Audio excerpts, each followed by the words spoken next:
Without a healthy mind, being truly happy and at peace is hard. The good news is therapy works. But what is therapy exactly? It's whatever you want it to be. Maybe you're not feeling motivated right now and would like some tools to help. Or maybe you're feeling insecure in relationships or at work, not dealing well with stress. Whatever you need, it's time to stop being ashamed of normal human struggles and start feeling better because you deserve to be happy. And now you don't have to worry about finding an in-person therapist near you to help. BetterHelp is customized online therapy that offers video, phone, and even live chat sessions with your therapist, so you don't have to see anyone on camera if you don't want to. It's much more affordable than in-person therapy, and you can start communicating with your therapist in under 48 hours. Join the millions of people who are seeing what online therapy is really about. It's always a good time to invest in yourself because you are your greatest asset. And a special offer to ImmaLetYouFinish listeners, you can get 10% off your first month of professional therapy at betterhelp.com/ImmaLetYou, ImmaLetYou. That's betterhelp.com/ImmaLetYou, ImmaLetYou. Thanks again to BetterHelp for sponsoring this podcast.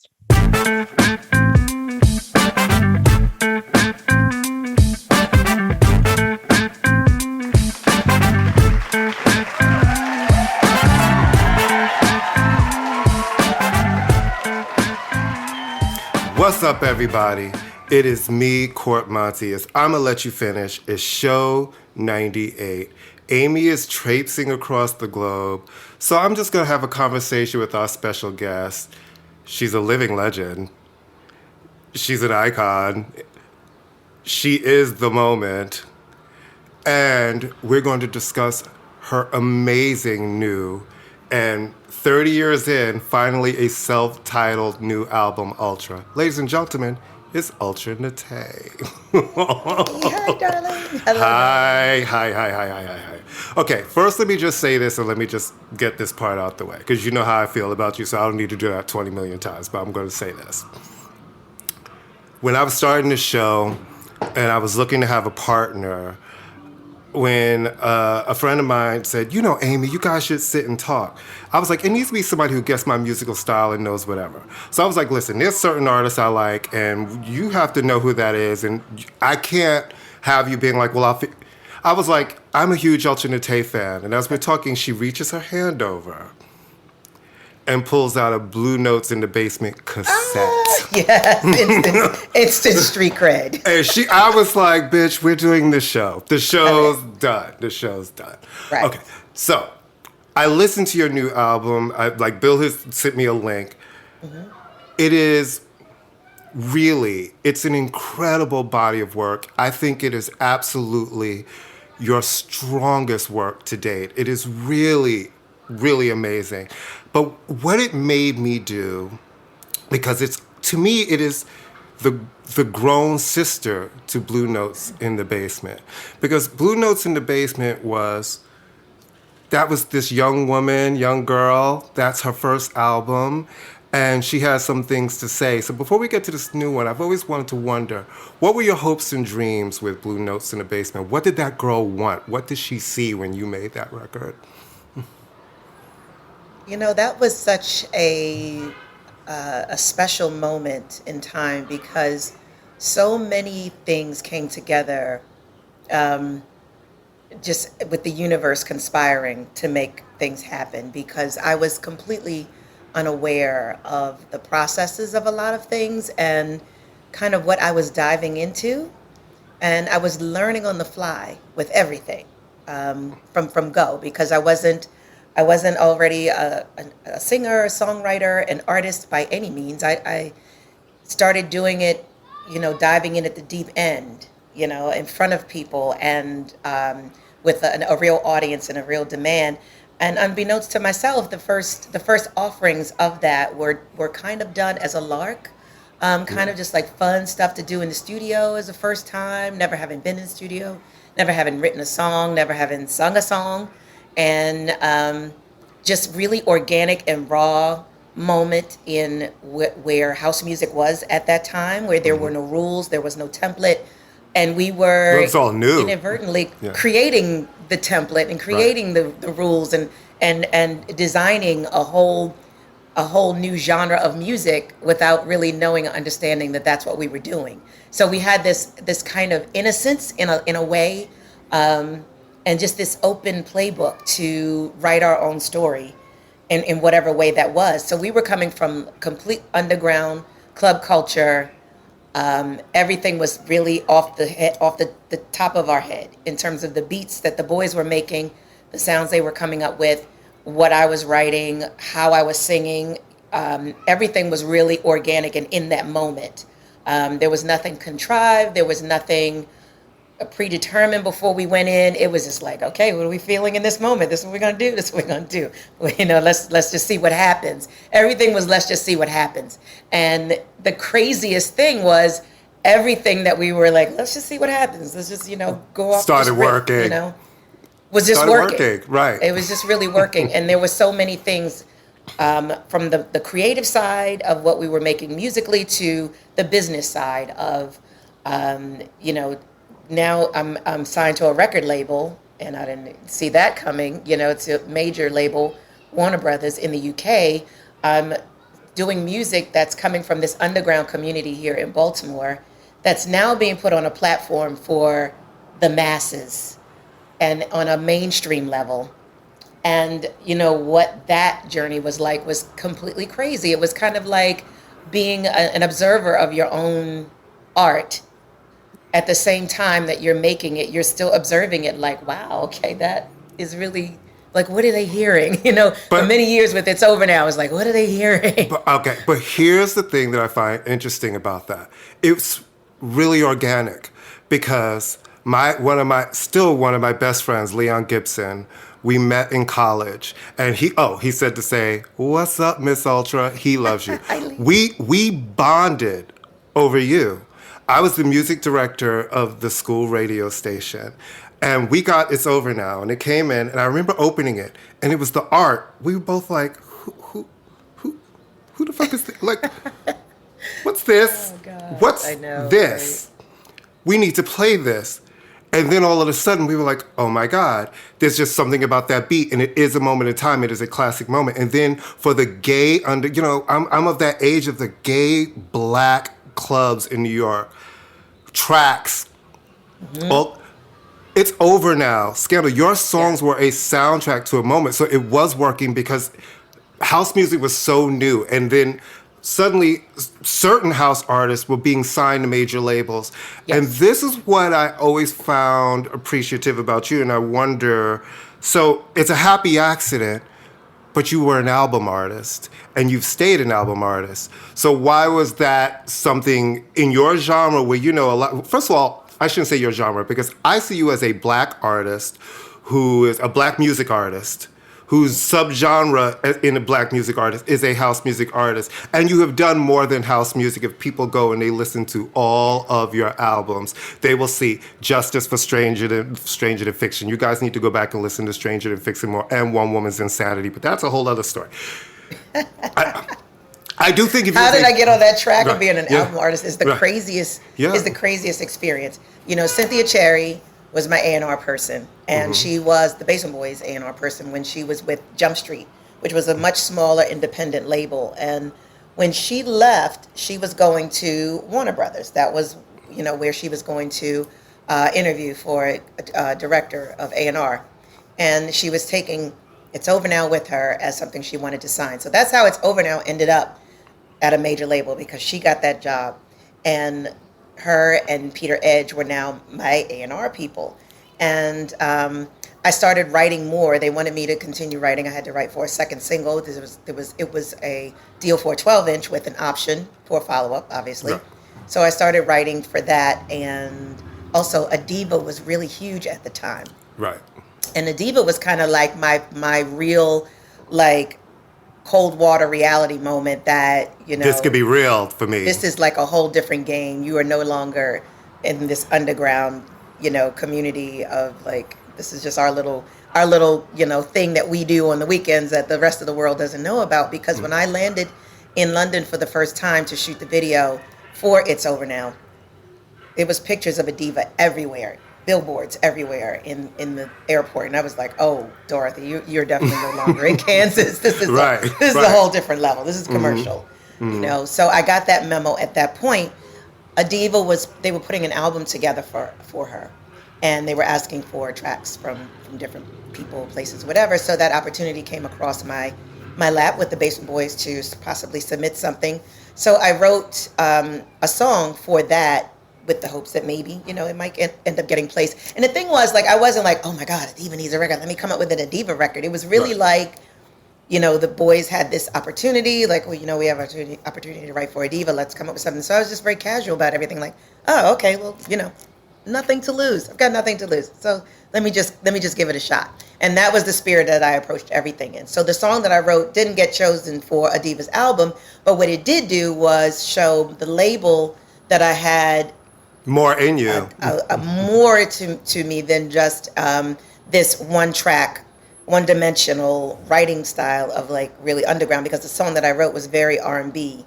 It was a whole different voice. It was a whole different style of writing. And so they came back with an album deal because Cherry convinced the label, we've got It's Over Now. This record has a lot of heat on it. It had, great vibe on it, and was doing well in the charts. It entered the pop charts in the UK. And it's are we not going to have this artist signed to an album deal? Right. So they changed, my deal. That turned into an album deal, and I just continued writing. And so suddenly the order of the day became, we're writing for an album. So I was like, okay, well, we'll just continue doing what we've been doing. And just, the boys would play a track and I would listen to it and be like, okay, this is what this inspired. And then so suddenly Scandal came to life, and Rain and Sands of Time and this and that. And, the three of us the three of them and myself, because I was considered the original Basement Girl. It's always been my nickname. But with the boys and myself, we came from a really diverse background of music, and we love, obviously R&B and soul. So when I did my first audition for the boys, I sang Angela Winbush, Angel. And not because I thought I could kill it or anything. It was just that's what I was listening to. Regina Bell, Angela Winbush. Well, that was the time they were all over the radio at that time. Yes, they were big stars, and those songs were huge. Exactly, Luther Vandross, things like that. So those were the things when it came time for me to actually sing a song, not having been a trained vocalist in any kind of way, but that's what you draw on, is that music that you listen to all the time and what you're listening to growing up, Marvin Gaye. And so putting all of that in a basket. And also, I was also heavily in my church. So I was in the choir. I sang in the choir, but I wasn't the screaming diva, which in my mind is what a lead vocalist is. You're the screaming diva, on Sundays. But that wasn't my thing. I was carrying my background section, and we were you know what I mean? Which is a very important part of the song. Hello. Yeah, so that was really a revelation for me to now be I'm a singer. What? What are you talking about? You're and evidently I have an album deal. So there's and I have an album deal on Warner Brothers. So you know what? Right. I don't know what's happening here, but somebody's feeling it. So I'm just gonna go with it. Right. So then we move on to One Woman's Insanity. Now you bring in, and this is what I love about your career, because this is why I think of you as a Black music artist. You have worked with literally probably every dance producer known across this universe. Everybody wants to work with you. But you've also worked with people like Nelly Hooper. And you worked with Nelly Hooper at a time when it was really hot to be working with Nelly Hooper. And you come with this body of work, which definitely, now the U.S. company is clearly involved. It's leaning more R&B, but it's a great record. And you have your first number one with Show Me. Do you remember how you felt seeing, oh my God, I have a number one record. This was all a happy accident, and now I have a number one record. Yeah, that whole period was pretty wild for me. I was just kind of in a eternal state of gag, really, at all the things that were happening, both great and small. by the time One Woman's Insanity happened, Cherry had decided she wanted to come back to the States. So my contract was transferred from the UK label to the US label. And that was a completely different animal because now I was being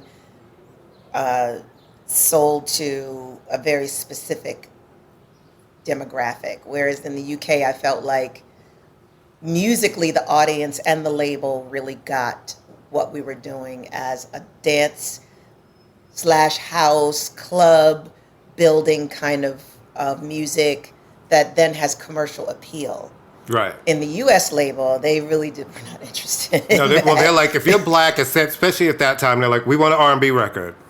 Yeah, it was That's very what it bad. was. And it was yeah. kind of tricky because the boys also, it was a matter of all of our growth. So the boys also had that really difficult place as producers of where they felt comfortable, where their developmental level was at that time. Did they want to step into being R&B producers in that way? We still had our great love for dance music. We still had a great following worldwide of fans that were supporting us. We kind of didn't want to alienate them completely, like trying to now shift to the left and be some other thing without a real foundation here with the U.S. label. And I think there was also just that, anyone that's dealt with major labels knows that there's that political backdrop that happens with, who signed this artist. Yep. If you didn't sign this artist, then there's kind of not so much love and loyalty towards making this really work, of moving all of the chains between all of these departments that have to work together. And unfortunately, especially in black music departments, especially the black women. Like, we could do a whole show on that, how it's like there's somebody who really gets that there's something special. Tricky. Because when I worked at Columbia, there was one person in particular, she was black, they signed her, and she was really alt and different. And they were trying to ram her in this R&B sort of black box. And it's like, that's not who she is. That's not, like, why is it just because you see somebody as black, you think it has to be R&B? And that happened during that period, if you notice. There are a few of your contemporaries who got maybe a second album. You could tell the U.S. labels really tried to be like, we need you to be on R&B radio. Oh, it was a very weird time. They tried it with all of us. And, I think they just really were throwing things out there on the wall to see if anything would stick. I don't think that they were really working from a place of building from our international fan base to help connect the dots with a U.S. fan base in that way. Because the underground scene had no value at that time. At all to them, right. And that was part of like what the whole Death to Disco movement was to take the power out of the clubs that were building these hits on a club level and then dictating what was working in the charts, and what was selling. So that was the whole backlash. But that same backlash didn't happen abroad. So records that were born out of the dance disco era were not approached as second class citizens or as like the black sheep of the family, as they are here in the U.S. So it was a really tricky walk that we were trying to walk in trying to meet the needs of the label so that they would have what they need to go to radio, but still be able to satisfy our underground and dance music audience abroad. Well, and we did the best that we could by making that album this hybrid of those two worlds, for better or worse. It's a great album, and it holds up. And I think if people listen to it today, it's a great album that deserves a re-listen. But then you say, okay, I'm going to leave Warner Brothers, and then here comes the juggernaut that no one saw coming. You decide to release. Only that simple. right. It's so simple later on. It does. Doesn't it always? Because it's like the career is such a. This is why it's amazing that we're on the precipice of this new album. You're still releasing albums. You're at the top of your form. You're a citizen of the world. Every time I look at your Instagram, you are somewhere else in the world, performing at a Pride in countries that I didn't even know. I'm like, they have Pride there. They have Pride there. It's like there's a Pride there, and still at that Pride, people they may not even sing English are all singing Ultra Naté songs, which is amazing. And I think that when we get to the Situation Critical era, and you release Free, this little song called Free, which is celebrating this year its 25th anniversary. And baby, when people hear the version, one, you're singing it again on this album, and then a little birdie snuck me a clip it for 2 seconds over the phone of another version that made me fall out my chair. And I'm like, oh, I said to her when I saw that Natural Hair Ultra was around that she was not fucking around. You guys are not fucking around. But anyway, here comes Free. Now, all of a sudden, you're actually having some mainstream success in America. And across the world, this is just an explosion. Do you remember your state of mind, like when all of a sudden because that takes, you can have your fame like in all of your areas, but when you start to have a song like that still resonates 25 years later, that's a game changer in a career. Do you remember what it was like for you at that moment in time? Oh, I remember everything about it. It really feels like it was only 15 minutes ago for me, actually. Right. But, I have to say, like, first, I didn't choose to leave Warner, Right. I was dropped. Right. Because they didn't get it.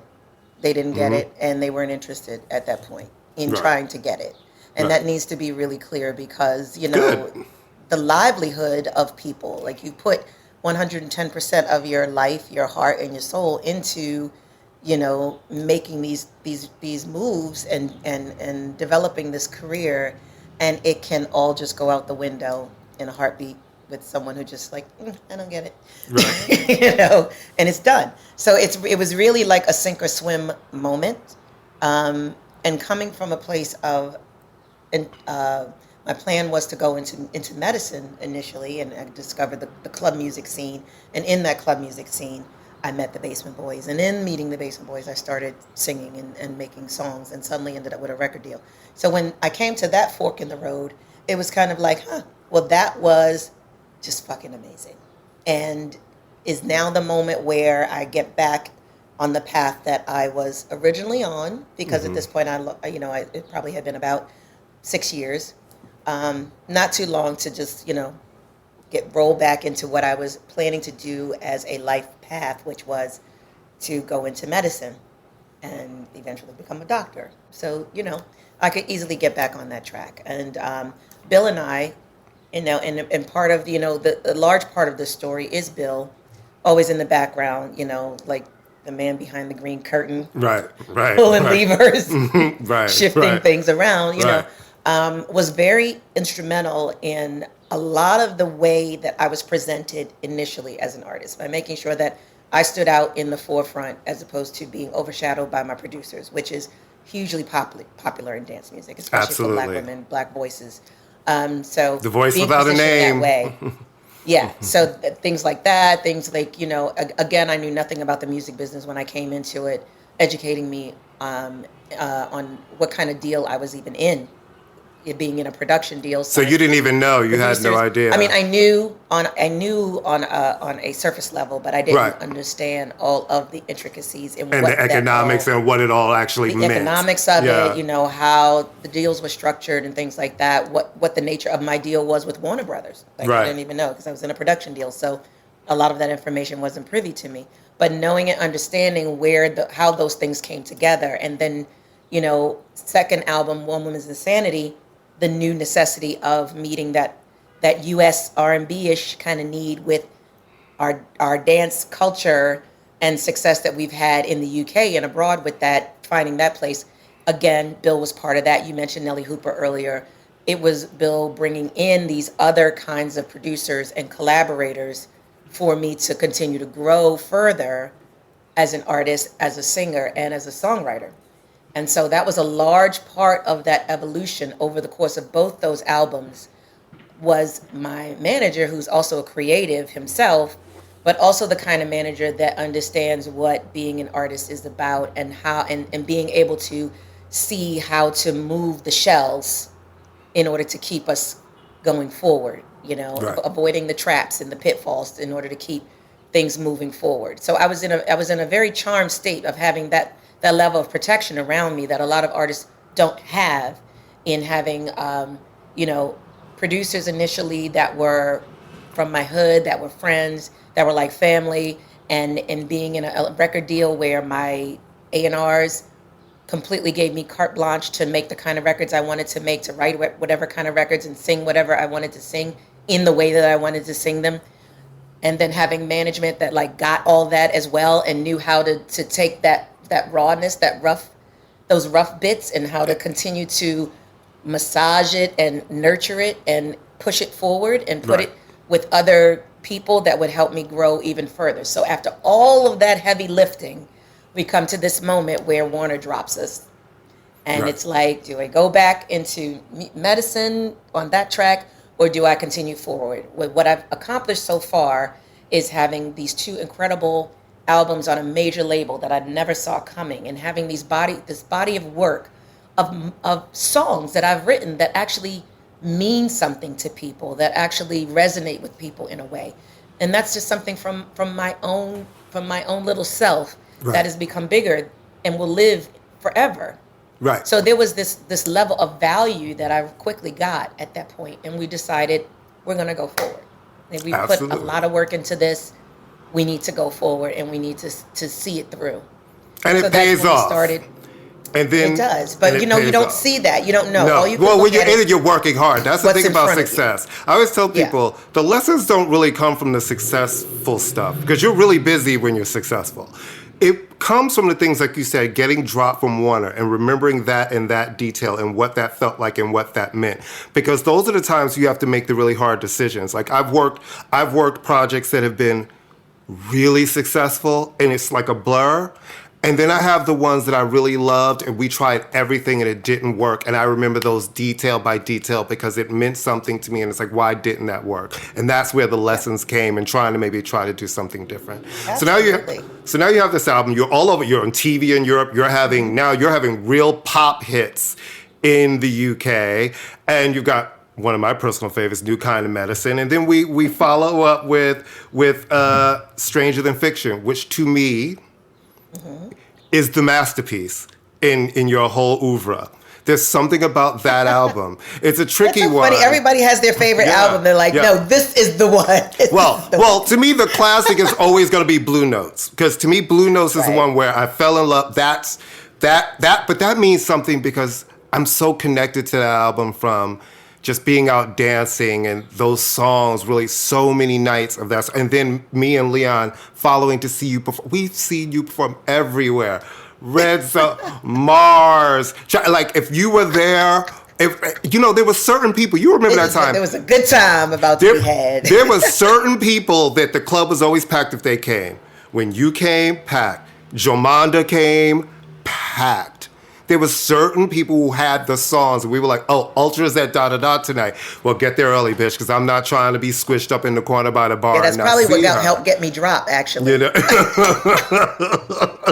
That club was so packed, and the security guard would not let Benny Medina in with me. And I think that was what I got. Right, and you were like, and next thing you know, they were like, there's no deal for you, ma'am. There's no deal. I'm telling you the truth. I'm telling you the truth. That security guard clapped him at the door and was like, you can't come in this way. This is the only artist. You got to go through the front door. And I think the next week. They were like, you had no deal. That's all was dropped. So it wasn't even my fault. Right. It's like the shady New York club culture, honey. They do not give a fuck. Because he knew who Benny Medina was. But anyway, that's all. No, he knew who you. Yeah, totally. Another thing that I find interesting that art, like you said, having a manager who understands art and music video have been very instrumental since the beginning of your career. And as a dance artist, most dance artists or who work in that field or house music do not really do a bunch of videos. And when I look back on your career, it really is from album to song, art plays such an important part in image and eras. Do you think about it as you're recording the music? Because I also know that you're not a person who records your albums in 5 minutes. You really do take your time and you write and you put these projects together. So as you're going through songs, like say with the new album in this era, was it a conscious decision, you know what? For this era, I'm not going to do any of my adorned metal pieces or have things made. I'm going with my natural hair. Like even with the first album, the way the lettering was, Stranger Than Fiction, with the books and just everything was, it's really tailored to an era. Mm-hmm. Well, I do. And it's really weird because like from go, that's how I've approached album projects, even when I didn't really know what I was doing, because I guess I was just always visual in that way. I always kind of saw what it should look like in terms of how it should sound. It was a complete picture in my mind. And some of them are really specific beforehand, and some of them kind of come together after the fact or in collaboration with other people that I'm working with. Blue Notes was definitely in collaboration with the label, with the photographer, with everybody that was kind of in the pot at that moment. One Woman's Insanity's visuals were really driven by Eric Johnson, the photographer. We really kind of Eric and I worked together really almost from the beginning. So we had this great synergy in terms of aesthetics that always really came through very easily for us. By the time I was approaching Situation Critical, I already knew what I wanted that to look like because I named the album first. And so everything worked from the concept of Situation Critical and what that should look like. And that should look minimalist and stark. And so the hair, the makeup, the way things were shot, the tattoo on the neck, like everything was the acupuncture needles, like all of that was by design initially as I was writing music. And I was writing for that album even when I didn't have a music deal, when I didn't have a record deal in place, after I was dropped from Warner. And even before I wrote Free, actually, we always being myself and Bill, and now Angelo as well. Yeah. But, we were always working from a place of, it's not in front of us right now, but we're working towards our end goal. Right. And the end goal is the next album. And so we're putting our next album together. Yes, if you stay ready, you don't have to get ready. I tell that to artists all of the time. Stay ready. Stay ready. I was going back and forth, getting in the studio with various collaborators, writers, producers, whoever made time. I didn't have a record deal at the moment, but I did have a great reputation and, great working relationships with a lot of people. So getting into work with people was never really difficult. And I would just, go and write, go back and forth to New York and write towards the album. And then when Gladys Pizarro came into the picture, Gladys was Strictly Rhythm. I knew, obviously, everyone in New York club culture knew Strictly Rhythm. Right. They had a great reputation for building records on the street. They had guerrilla tactics, so they could make a decision today and have that record on the street this weekend in the hands of all of the tastemaker DJs and building a profile and on that record on club level like that. And that was the kind of energy that we needed for whatever the next thing was going to be. Because also the music was changing, the industry was changing, and now the deals were starting to change. Sonically, what was happening in radio, what was happening in the clubs, things were changing, which always happens with music after a few years. Things start to evolve different ways. And I didn't think that it made sense for us to shop for another major label deal. Bill and I kind of sussed that out very, very quickly, that's going to be more of a drama to try to go into another major label deal. I had gotten older at that point. Probably I was approaching 25. Ancient already. Right. You know what I mean? So we decided we were going to look for something independent, stay independent, but it needed to be independent and still have capital. They still need to have money because they still needed to have budgets. Like we had been to the mountaintop. So we knew what it would take to make a record successful. You have to have budgets.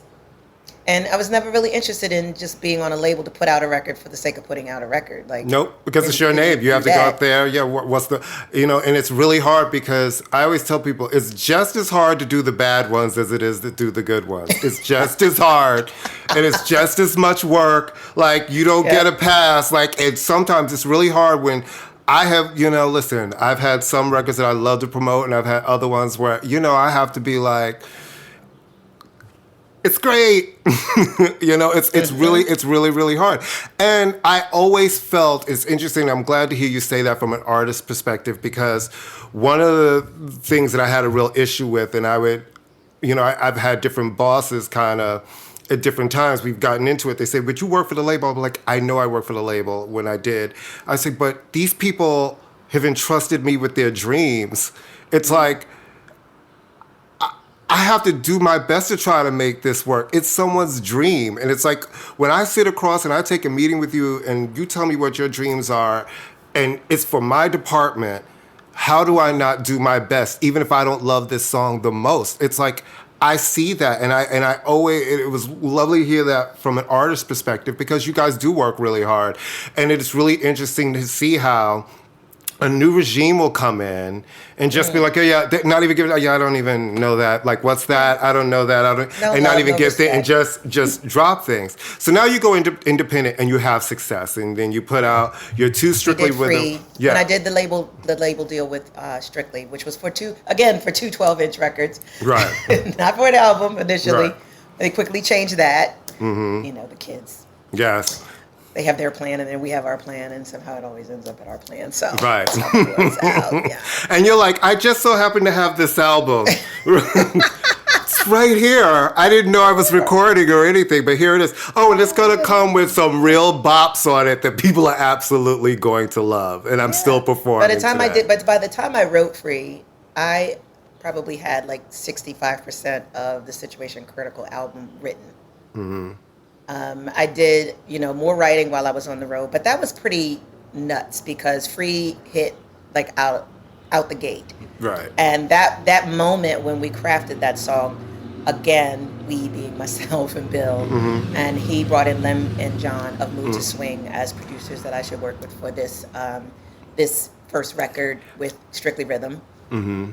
And I loved them. At the time, I hadn't met them before, but I knew their music, and I loved all of their tracks. I mean, their sound was just they really well produced. There are some producers that are like, you love their sound, but they're underground to the point where they wouldn't sound good on radio in a real way, like unless somebody else mixed their tracks and mastered their stuff or whatever to like bring it up to that level. But Mood to Swing always had that level where their music sonically sounded great and warm and soul, but still like punch-in bass. And so they had that amazing combination. And when I met Lem and John, I mean, that was so easy because, Lem and I immediately, were the love song queens, you know what I mean? Yeah, right. And then John was just like the glue to like put these ideas together. And we had a really great marriage between all of us with the ideas that we wanted to do and discussing like what we were listening to, what we were doing. Bill was doing Sheryl Crow, feeding me a lot of music. That's another thing he does a lot. Also, he feeds music, and he feeds music to everybody. And I love it. Both you need to listen to this. And I'll send him something like, have you heard this? Have you heard this? Listen, you don't know how many times he would tease me. He'll call me on the phone and be like, your girl, and play 10 seconds of a beat or something, and I hear your voice, and I'm like, I need that now. And he's like, you can't have it. I'm like... Shady, too. I'm like, don't do that to a girl, because you know. Shady. So now you have this hit, and and I know we can sit here and go through your whole catalog, which is, before we get that. See, it's hard, right? It is hard, because I have to talk about Black Stereo Faith for a minute. Okay. I do. Because that album was 10 years in the making, and it was so worth it. I love that you are not afraid to just do different things. And you and Quentin Harris made, to me, a dance album that will stand generations. And I always love that you guys are saying shit. You say a lot of shit.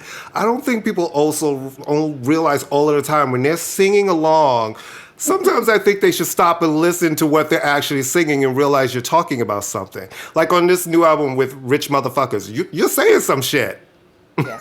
That's actually very real over a really fierce beat, and the people are gonna be like this, and they're gonna get that refrain. But when you actually listen to the lyrics, it's like that's factual right there. Mm-hmm. So has it always been important for you? And even like with that Black Stereo Faith album, why did it take you guys so long Well, I And was were working you on 2 albums Right. at the time. I was Right. working on Hero Worship and Right. Black Stereo Faith simultaneously, which, Quentin always Right. laments, why did it take 10 years? It took 10 Right. years. But when I approached him to make that record, I told him that I was already working on the beginnings of my Hero Worship album, which at the time was going to serve its purpose for having a dance, EDM driven, more commercially viable kind of record in the marketplace, because that's where the music internationally had gone at the time. Right. So from a business standpoint, it was very important to put a record like Hero Worship out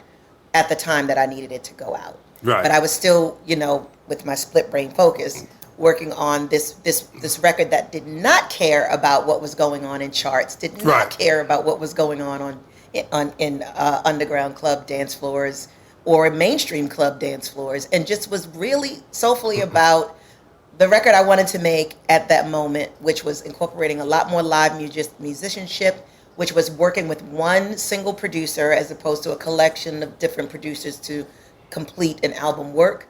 I hadn't had that moment since I did Blue Notes from the Basement, and I wanted to capture that again, Right. where you get into a cipher with someone and you are just vibing back and forth on just this whole body of work. And there's a what our stories and cohesiveness what that the comes to that conversation- when Yeah. it's literally one producer. It really is. Amy and I talk on the show a lot about a one producer album, because I think multi-producer albums can be great, but there is that moment when you're working with one that you guys, because you have the references of everything you're doing.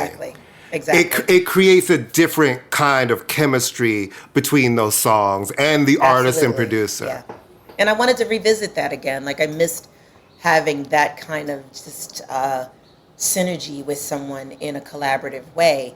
And also, both Quentin and I were on the road a lot.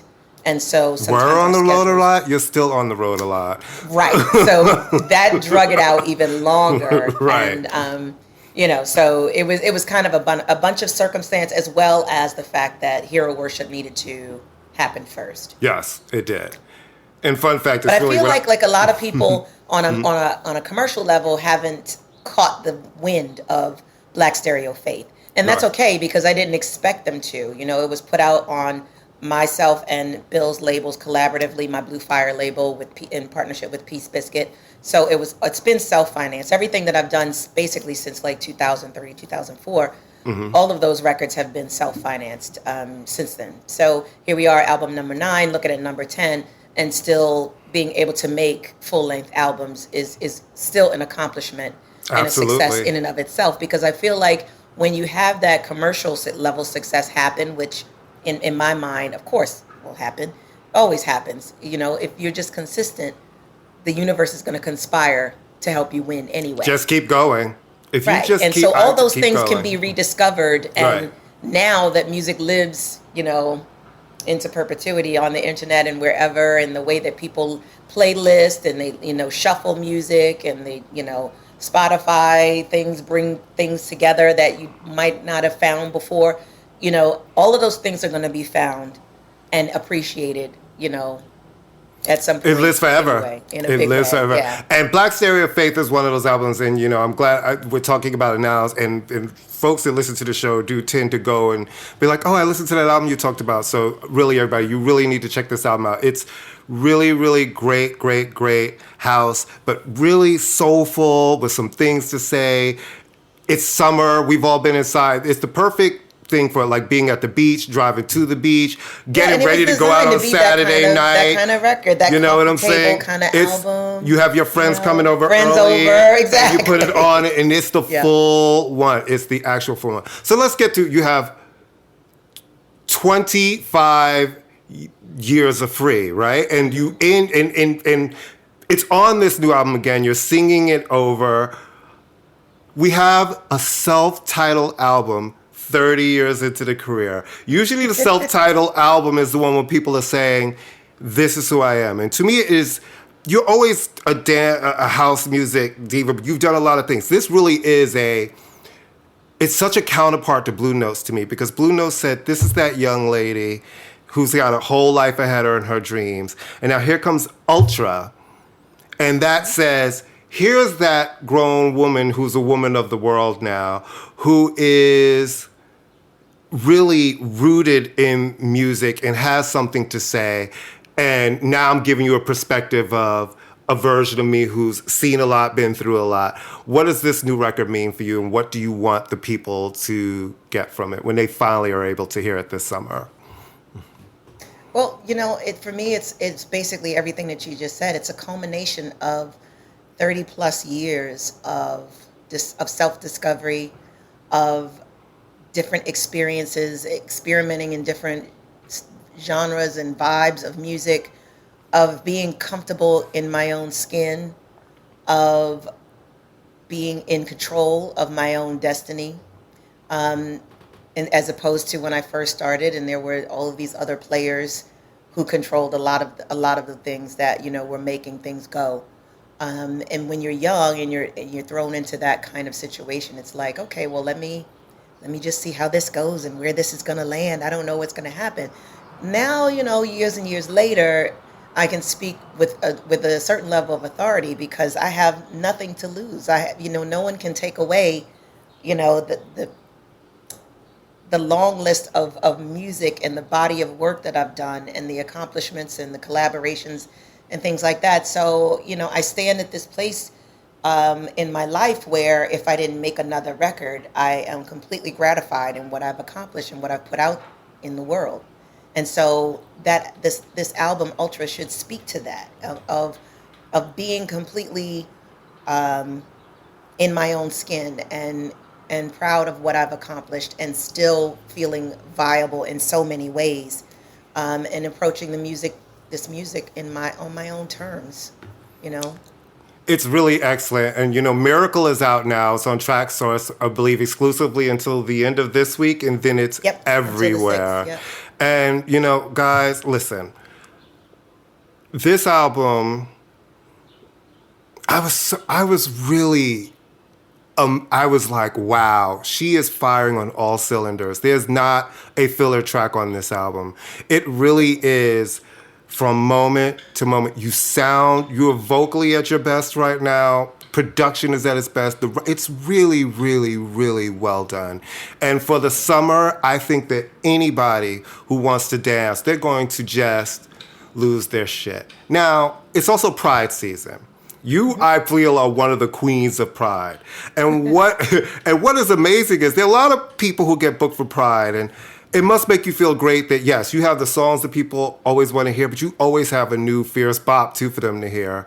And this year, we are finally getting the oft-delayed live with a band performance at Lincoln Center for one of their Pride shows on Thursday. It is a free show, kids, in New York. Go to lincolncenter.com, go to their page.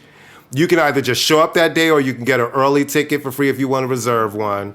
It is a 7:30, doors open at 6, 7:30 performance on Thursday, August 23rd. I've seen you with the band because I went to that Black Stereo Faith rehearsal. I missed the last New York thing you did with the band, which was many years ago. I'm so excited that that it's not Miami, because it seems like you come to New York every 3 months, but all of a sudden you're a child of Miami. It's like every other week, it's like you're trying to be like, yes, Miss Thing. It's very Miss Miami. It's like, oh, Miami, I'm here. Miami, I'm here on Friday. Miami. Oh, New York, I'll be there in September. But Miami, I'm here this week. It's been like my birthday, Miami. This Miami. Hey, social number 3, Miami. I'm playing on the roof. But yes, I said it. I'm paying all the way attention because we get one date at LeBain every 6 years, and meanwhile, Miami kids are like, Ultra was just here. Oh yeah, she's coming back Tuesday. Yeah, Tuesday. It's so true. I'm so sorry. Listen, I have been in protest since the pandemic, Right. I've been in silent protest. Right. It sucks, I know. It's like the cold, the rain, and the darkness that the Northeast has been giving me. She's been giving a lot of things, yes. Running to Miami to just gather myself. Right. Because the 2 years of pandemic did me in. It was ferocious. It was major. It was life-changing. Yes. I'm coming out of it with this amazing album. Yes. And that has been the upside of it, because all of these songs were written through the pandemic Yes. during that time. And that was part of what really kind of kept me sane, was being able to get out of my bed every day and have Right. that sense of purpose of, I'm picking up the thread from yesterday and Right. continuing to write, and having that sense of purpose, because with all your purpose being snatched, and your lifestyle and the things that bring you joy, being able to go to the gym or yoga for me, or going to dance. I still Right. love to go out and dance, hang out with my friends, just Right. going to dinners. I couldn't travel for work. Like, everything is like, you know, it really was cathartic for me to be able to at least write. And then when things opened up, I was like, I've got to go to Miami, darling. Right. I need sunshine. I need the sand. I need to earth. I need to put my feet in the earth and be just healed and rejuvenated by her frequencies, because I felt like I was losing my mind like everyone else. I still feel like I have a little PTSD from it all. It was a lot of. Absolutely, It was absolutely. mentally. I feel it's just, like this show saved me. Amy and I, we had just started at the beginning, and then everything kind of shut down, and we were like, well, let's just continue to do it. And that really gave me something to do. It was really, really many things. You've been so gracious. It's been you know how I feel. It's like, I absolutely think that your catalog of work stands up with the best of them. And that Billboard absolutely got it right when they named you one of the top dance artists of all time. You know what I mean? Great. Of all time. It's all kind of time. crazy. Big- Of all time. I hit Okay. Bill. I was like, Bill, bitch. Ultra's like, no, but I was like, Number and she's- 12 even. And I I'm was right. like, And what? I was like, and she's like, I'm in the top half of this motherfucker. I was like, that's how it should, but that's how it should be, because you've been consistent. You've been making consistent work. So my last question to you is, Baltimore. What does Baltimore mean to you? Oh, that's been like my reset button. That's where all the glitz and the glamour kind of fall away, and it's just home. It's the places where I went to elementary school. It's the streets that I grew up on. It's, hanging out with my 5 friends from high school and doing, 5-star and New Edition songs, and trying to learn the choreography in the middle of the street. It's going to grab snowballs and playing dodgeball and being bullied by some crazy boy in my class when I was in 6th grade or something. It's just like, it's the fabric of like what has shaped me in a lot of ways. And there was, a really vibrant underground house music culture that happened here. And that raw energy of dance music, in the way that I received it, and in very fortunate circumstances, because of our godfather of house, Wayne Davis, started, bringing the music here of Paradise Garage to Baltimore at his venue, Odell's. And as I grew up and started getting into my later high school days, I suddenly fell into that moment and fell in love with sound system culture and the dance floor and the energy of nightlife and all of that. So it's part of my story of how I even got to this moment, in a very real way. It was very real circumstances of this community that brought me to that place. And it's always been kind of like a place to come back home and reset, where I don't have to be on in a certain way as I do when it's time to go on stage or whatever. I could just come home and kind of reset and be amongst the friends that I've had for the last 30-some, 40-some years, and just kind of cut up and be myself. And I have had the absolute pleasure of being able to travel around the world, since, my early adult years. So I've never really had to think about, well, where else do I want to live? Because I kind of live everywhere anyway, so I've had that blessing. So for me, it's like, it's where my family is. It's where friends that have known me since before the records or have been along the journey and understand just the minutia of what my life is. Right. I think you need that in a way, or you can easily kind of get caught out there or caught up. It's very grounding. I think, Yeah.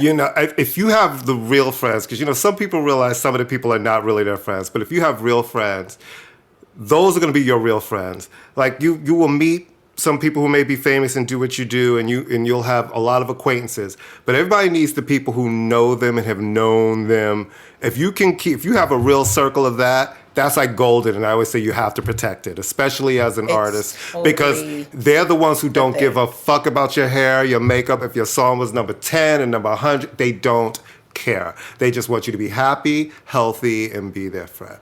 So I just want to say to everybody, you can follow Ultra Naté at Ultra Naté Music on Instagram, Ultra Naté on IG. Where else can they get you and see all of the stuff? Oh man, I'm on all the socials. I think everything is under Ultra Naté. Yeah, everything. You have your YouTube channel. Twitter, you see all the videos. But I tell guys, listen, the new album is coming. It's coming this summer. It is coming. Miracle is now on Tracksource. But if you Miracle is here, honey. She's here, and on the 6th, she will be everywhere. But we gotta talk. Like, I know. See, because you haven't announced the track listing, I can't go and say, "What about this song? What about this song? And what about this song?" But no, I just want everybody to look out for it, because this is the thing. You guys, you hear I'm excited. You need to look for this album.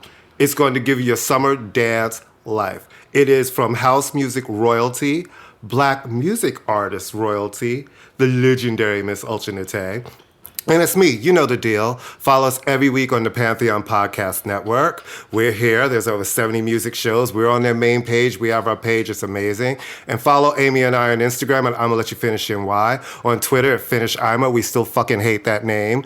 You can follow me on Twitch, where I do, it's twitch.tv/CourtMonty, where I do ImmaLetYouFinish happy hour mixes and sometimes coffee mixes in the morning and brunch mixes in the afternoon. And, follow Ultra. Listen, y'all, we didn't even get into Ultra being a DJ, because she's also a DJ and a producer and a label owner. There's so many areas. But you guys need to also follow her on Twitch. She's not on there as much anymore because she's traveling around the world. She's back on the road. But you need to at least follow her Twitch so that when she does come on there live, you don't miss it. And she does. I do guest on David Morales. I was about to say, and you guys need to follow David's Sunday Mass, because she will pop up on a Sunday morning on David's. We love you. Thank you, Ultra. Thank you so much for doing this. Thank you, darling. And for all of the gays, and specifically I'm speaking for my black gays, we love you. We have loved you from day one. We have ownership of you. I know you are a woman of the world, but you are ours first. That is just and fine. We That's how I got here. Love you. You know what I mean? That's how I got here, boo. Right. Yes. And thank you, guys, and we'll see you next week. Bye. Thank you, darling. Thanks. Ciao. Ciao.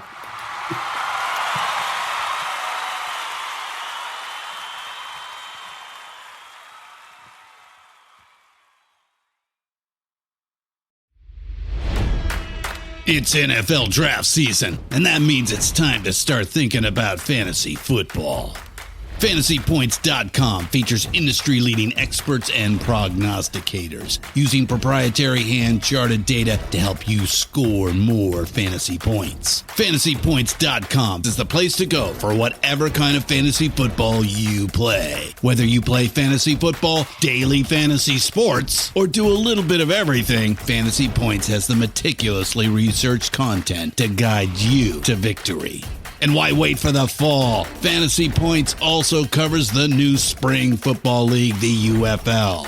Join the guru, John Hansen, Scott Barrett, Joe Dolan, and other massive names in the fantasy football universe with an exclusive offer. Use code Pantheon for 15% off any Fantasy Points package, including the all-in package, with access to every article, tool, and data nugget that Fantasy Points has to offer. That's FantasyPoints.com and code Pantheon for 15% off at Fantasy Points. FantasyPoints.com, code Pantheon. Score more fantasy points.